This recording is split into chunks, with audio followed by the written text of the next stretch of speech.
Well, it's been just about a year since I started this project, and I finally got to episode 10. Yay!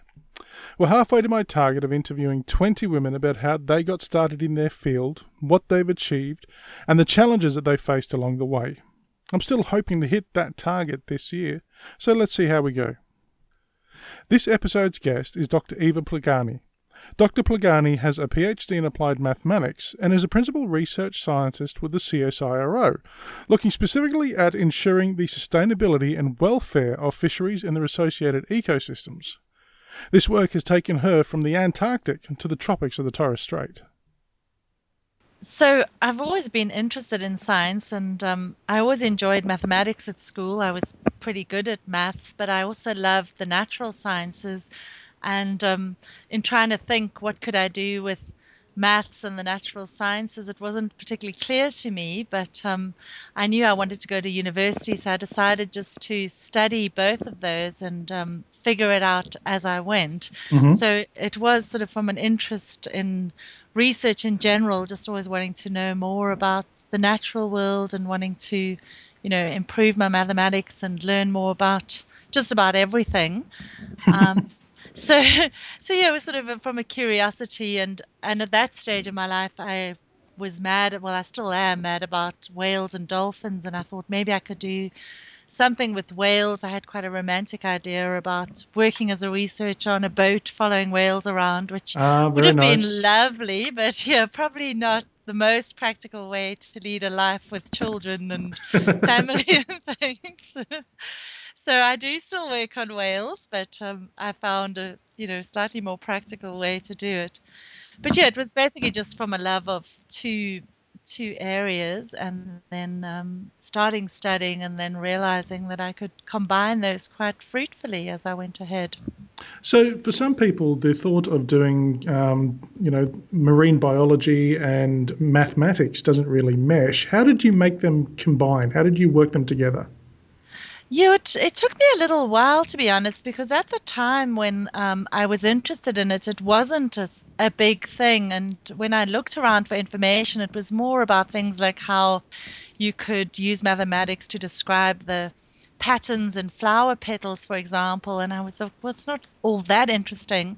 Then when I was in my starting second year, I saw an advert from one of the lecturers at my university on a talk on modeling antelope populations, and I actually went running to his office and I was like, tell me what you do, because that's what I want to do. You're clearly using mathematical models to help with natural resource management. And so that was the start of realizing that actually these fit very well. And it was also at a time when there was this growing realization that mathematics is absolutely fundamental to a lot of the life sciences and a really strong tool, not only for the sort of things I do, which is around modeling populations to, assist management, conservation, fisheries science, things like that, but in almost all the fields to interpret the data, to understand and analyze.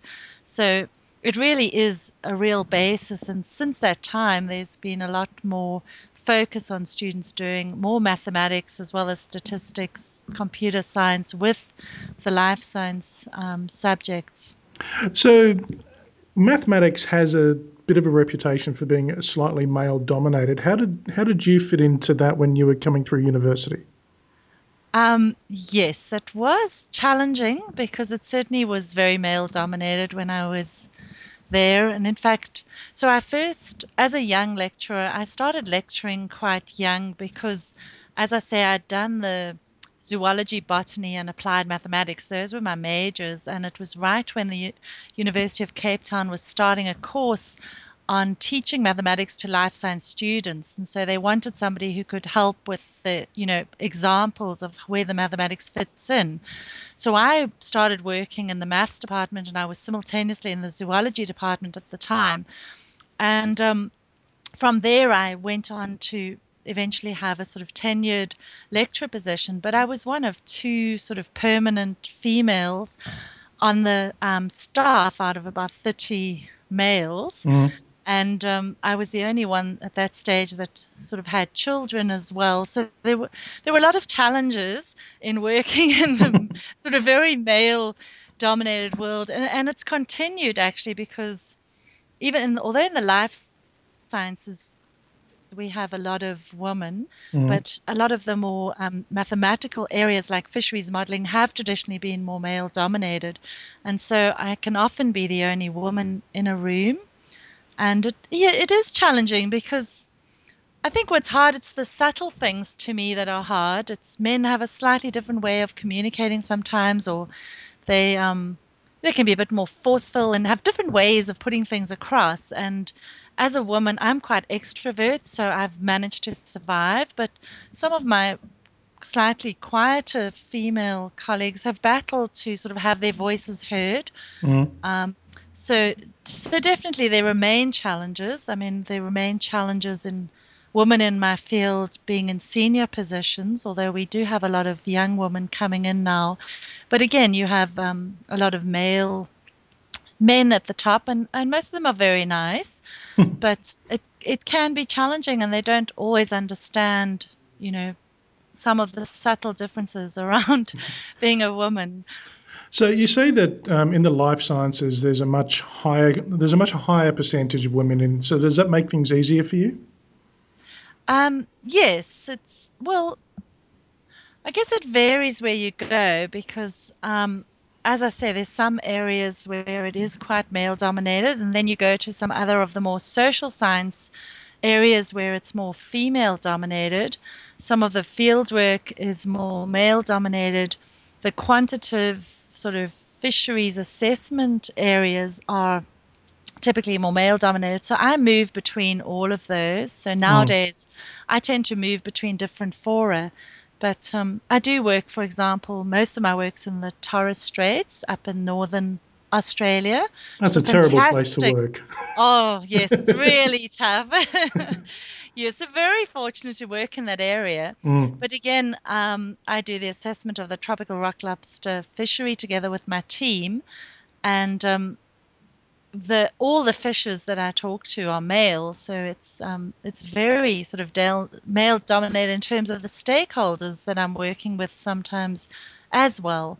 And there is a little bit of a process to sort of get the buy-in and the trust that you do know what you're talking about, because suddenly there's a woman talking about a fishery that people are experiencing every day, and that would be a bit more challenging than a male that they're more used to seeing as a role model sort of stepping in. So I guess I think it's a bit harder being a female, but So what projects have you worked on in your career? I'm looking at your CV at the moment because, research, and I see you've worked with Namibian hake, West Greenland beluga whales, bluefin tuna.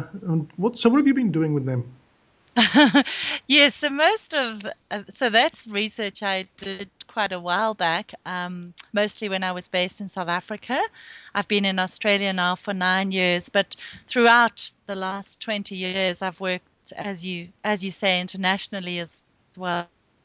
So I have worked on a range of fisheries. I'm very fortunate. I've worked all the way from tiny plankton through to great big whales.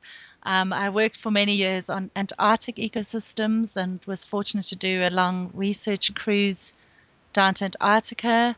I'm now working on tropical systems like the Great Barrier Reef and Torres Straits, on the tropical lobster, the sea cucumbers. I work on the crown of thorns starfish on the Great Barrier Reef. So really a huge range of different ecosystems and different species. So most of those, it's applying quantitative mathematical modeling to the data to help inform and support the management. So have you had any pushback from, so you say you've been working with the people who are doing the fishing in the rock lobster fisheries. Have you had any pushback or resistance to the work you do? Actually, we've been fortunate in Torres Strait in that CSIRO and my team that I work with have a really long history of working in that region.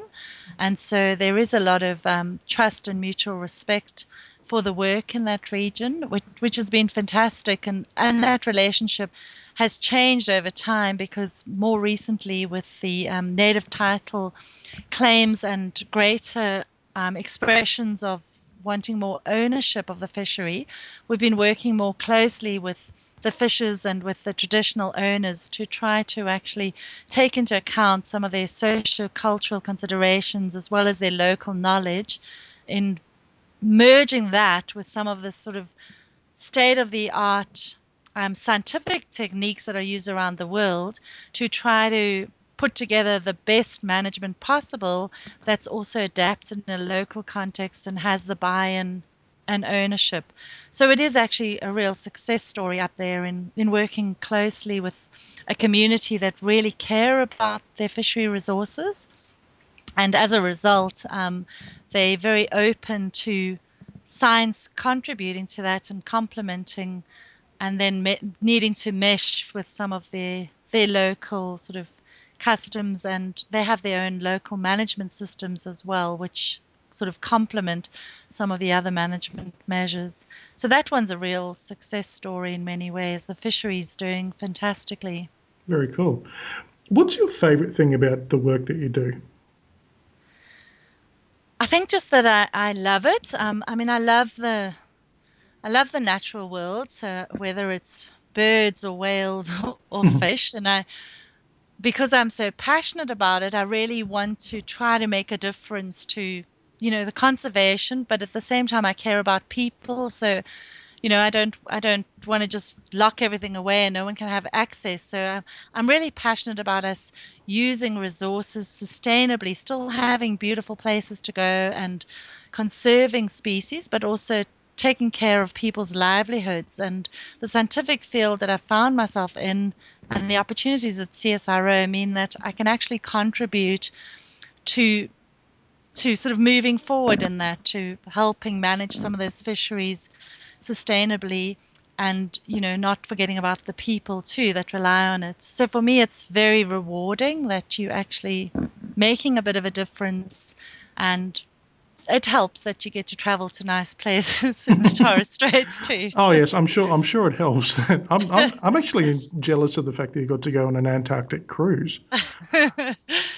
Yes, that was an absolute highlight, and it was one of those things. I was still quite young, and I was interested in lots of things, and I was like, oh yeah, I'm going to work on the Southern Ocean now because I definitely want to go on a cruise. And I managed to get on a cruise, which was really fantastic because we went right up to the ice shelf, to the edge. We were sampling krill and plankton along the ice shelf. So we would work all through the night, and you just have this lovely community spirit on board, and we were next to icebergs and albatrosses.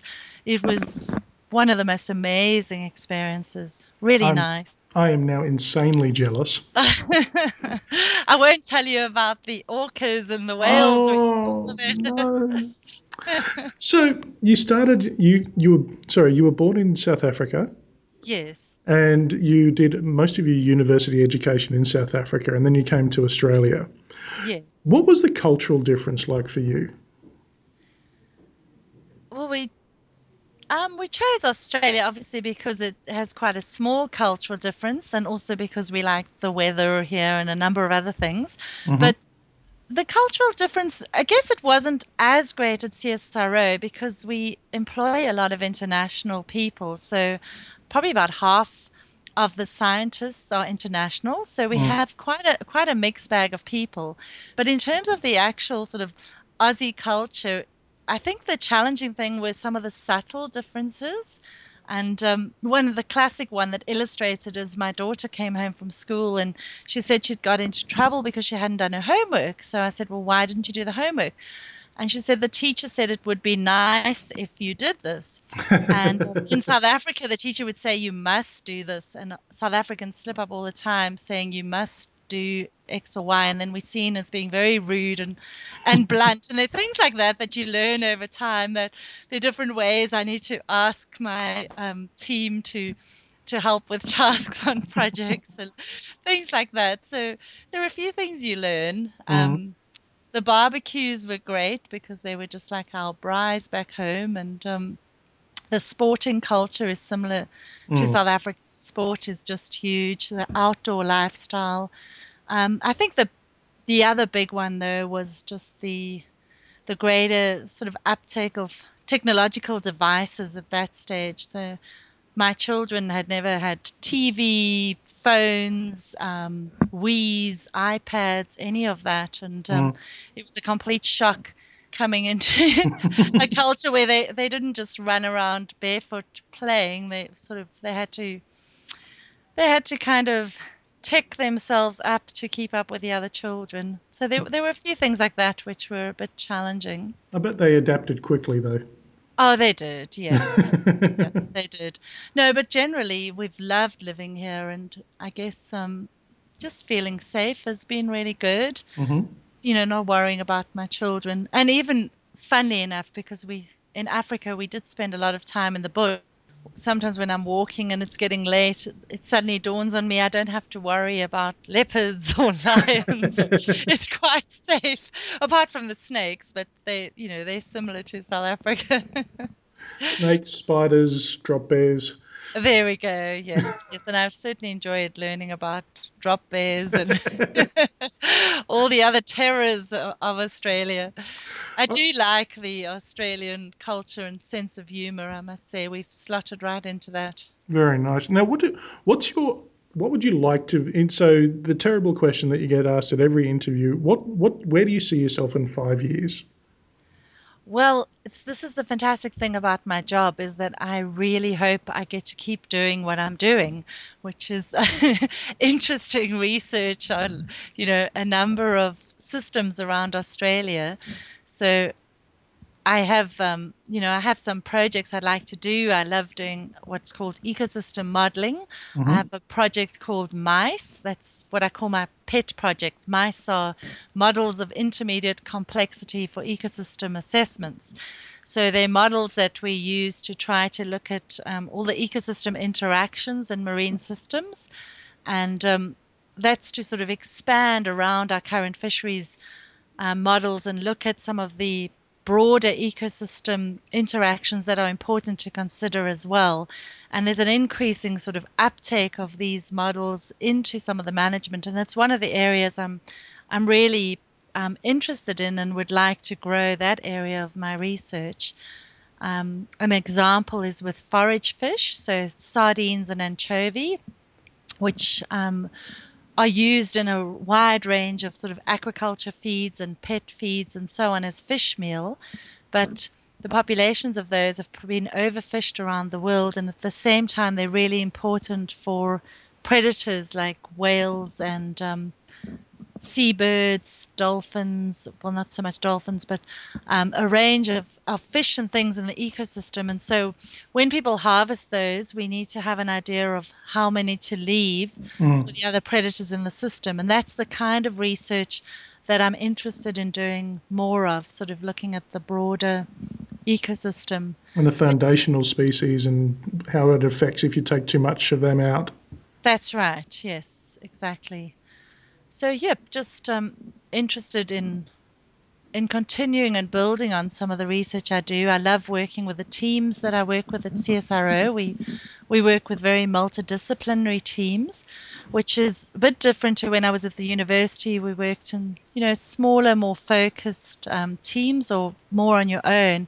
At CSIRO, if we get a new project up, we're able to say, I need an economist, I need a social scientist, I need a geneticist, and you put all the people together in a team, and that allows us to just work on bigger projects and tackle sort of more interesting projects that can probably have a bigger impact. So for me, that's really exciting to be able to be working as part of teams like that, and I hope that I can keep that up in the next few years.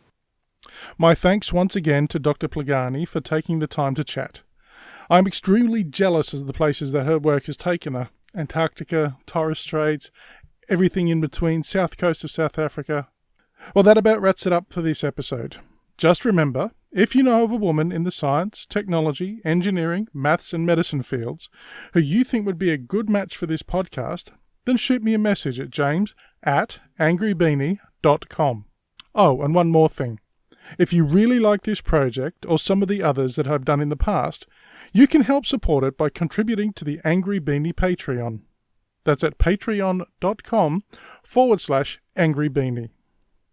Okay, enough of the sales pitch. Until next time, I'll see you around.